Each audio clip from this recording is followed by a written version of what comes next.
Learn English through the story of Little Red Riding Hood. Welcome to our English learning lesson through the beloved story of Little Red Riding Hood. In this lesson, we will focus on improving your vocabulary, grammar, and comprehension skills.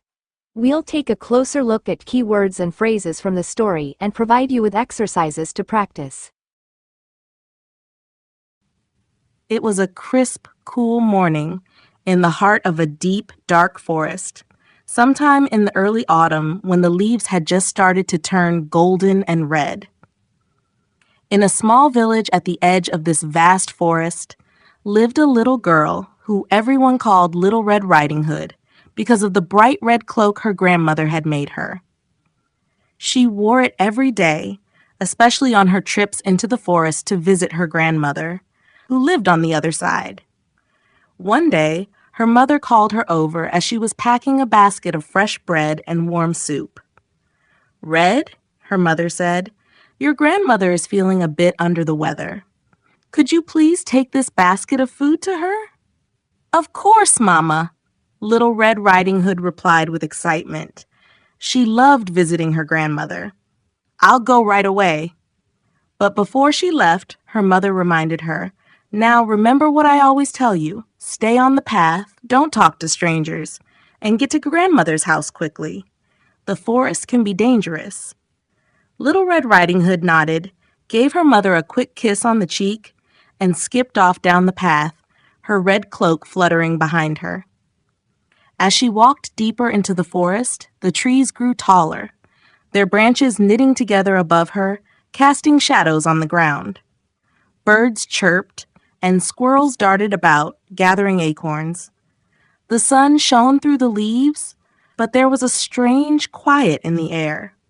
Soon, as she rounded a bend in the path, she came face to face with a tall, dark figure, a wolf, with sharp eyes and a toothy grin. "Good morning, little girl," said the wolf in a voice that was just too sweet to be trusted. "Where are you off to on such a fine day?" Little Red Riding Hood hesitated, but then thought, what harm could it do to tell him? "I'm going to visit my grandmother," she said. "She's not feeling well, and I'm bringing her some food." The wolf's eyes gleamed. "How kind of you! But doesn't your grandmother live deep in the forest? Why don't you pick some flowers along the way? They'll cheer her up." Red looked around. There were flowers everywhere, and she thought it was a lovely idea. She nodded and stepped off the path to gather a small bouquet. But as she did, the wolf slunk away into the shadows, moving swiftly towards grandmother's house. When Little Red Riding Hood finally continued on her way and reached the small cottage, she knocked on the door. "Grandmother, it's me, Little Red Riding Hood," she called out. From inside, a strange voice answered, "Come in, my dear." Puzzled, Red pushed open the door. There in the bed lay her grandmother, or so she thought. But something was off. Her grandmother's face was hidden beneath the bedclothes, and when Red stepped closer, she noticed things didn't seem quite right. "Grandmother," she said slowly, "what big eyes you have." "The better to see you with, my dear," came the reply in a gruff voice. "And grandmother, what big ears you have." Red added, her voice trembling slightly. "The better to hear you with," the wolf said, sitting up a little in the bed. "And grandmother," Red whispered, "what big teeth you have." The wolf leaped from the bed, tossing off the covers. "The better to eat you with," he snarled, snapping his jaws. Just as the wolf lunged at her, a loud bang came from the door. The village woodcutter had been passing by and heard the commotion. With a powerful swing of his axe, he scared the wolf away, sending him fleeing into the forest, never to return. The real grandmother, who had been locked in the closet by the wolf, was freed by the woodcutter. She hugged Little Red Riding Hood tight. "Oh, my dear," grandmother said, "I'm so glad you're safe." From that day on, Little Red Riding Hood never strayed from the path again. She remembered her mother's words, and more importantly, she learned that not everyone who seems friendly is to be trusted. Section 1. Vocabulary. Let's start by learning some key vocabulary from the story. Cloak. Cloak. Noun. Meaning: a type of long, loose outer garment. Example: Little Red Riding Hood wore a bright red cloak as she walked through the forest. Basket. Basket. Noun. Meaning: a container made of woven material, used for carrying things. Example: Her mother packed a basket of food for Little Red Riding Hood to take to her grandmother. Forest. Forest. Noun. Meaning: a large area covered chiefly with trees and undergrowth. Example: She ventured deep into the forest, where the trees grew tall and dark. Grandmother. Grandmother. Noun. Meaning: the mother of one's father or mother. Example: Little Red Riding Hood was on her way to visit her grandmother. Cottage. Cottage. Noun. Meaning: a small, simple house, typically in the countryside. Example: Grandmother's cottage was nestled at the edge of the forest. Wolf. Wolf. Noun. Meaning: a wild carnivorous mammal related to the dog. Example: The wolf disguised himself as the grandmother to trick Little Red Riding Hood. Path. Path. Noun. Meaning: a way or track laid down for walking or made by continual treading. Example: Little Red Riding Hood followed the path through the forest to her grandmother's house. Strange. Strange. Adjective. Meaning: unusual or surprising in a way that is unsettling or hard to understand. Example: There was a strange silence in the forest as she walked. Danger. Danger. Noun. Meaning: the possibility of suffering harm or injury. Example: Her mother warned her of the dangers lurking in the forest. Woodcutter. Woodcutter. Noun. Meaning: a person who cuts down trees or chops wood as a job. Example: The brave woodcutter came to rescue Little Red Riding Hood and her grandmother from the wolf. Exercise 1. Vocabulary practice. Fill in the blanks with the correct words from the vocabulary list. Section 2. Grammar focus, past simple tense. In this story, we mostly use the past simple tense to talk about things that happened in the past. Let's review how to use the past simple tense. The simple past tense is used to describe actions that occurred and were completed at a specific time in the past. It is one of the most common tenses in English and helps convey when something happened clearly. Formation. 1. For regular verbs, we form the past simple by adding ed to the base form of the verb.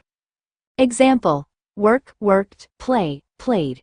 2. For irregular verbs, the form changes completely and does not follow a regular pattern. These need to be memorized. Example: go, went, eat, ate. Affirmative sentences. Subject plus past form of the verb. Example: Little Red Riding Hood walked through the forest to visit her grandmother. Negative sentences. Subject plus did not plus base form of the verb. Example: she did not know the wolf was dangerous. Question form. Did plus subject plus base form of the verb. Example: Did Little Red Riding Hood see the wolf at first? Common uses of the simple past. 1. Actions completed in the past. The wolf arrived at the grandmother's house before Little Red Riding Hood. 2. Repeated actions in the past. Little Red Riding Hood often visited her grandmother. 3. A series of actions in the past. He knocked on the door, entered, and pretended to be the grandmother. Time expressions commonly used with the simple past. Yesterday, last week, last year, 2 days ago, in 1990, etc.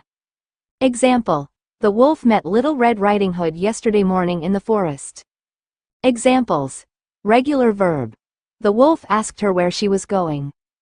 Irregular verb. Little Red Riding Hood went to visit her grandmother.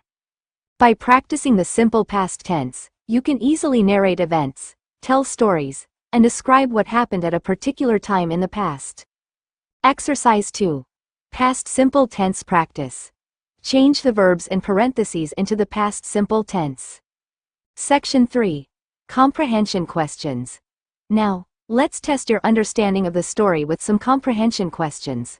Try to answer in complete sentences. 1. Why was Little Red Riding Hood going to visit her grandmother? 2. What did the wolf do to trick Little Red Riding Hood? 3. How did the woodcutter save Little Red Riding Hood? Section 4. Sentence structure. Let's practice building simple sentences using the vocabulary we've learned. We'll create sentences using the structure. Subject plus verb plus object. Example. Little Red Riding Hood wore a red cloak. Exercise 3. Create sentences using the following words. 1. Villager. 2. Frightened. 3. Rescue. 4. Path. 5. Cottage. Section 5. Listening and speaking practice. In this section, we will practice listening and speaking. Listen to the following dialogue between Little Red Riding Hood and the wolf. Then, repeat each line to practice your pronunciation. Dialogue. Wolf. Where are you going, Little Red Riding Hood? Little Red Riding Hood. I'm going to my grandmother's house. Wolf. Oh, how interesting. Where does she live? Little Red Riding Hood.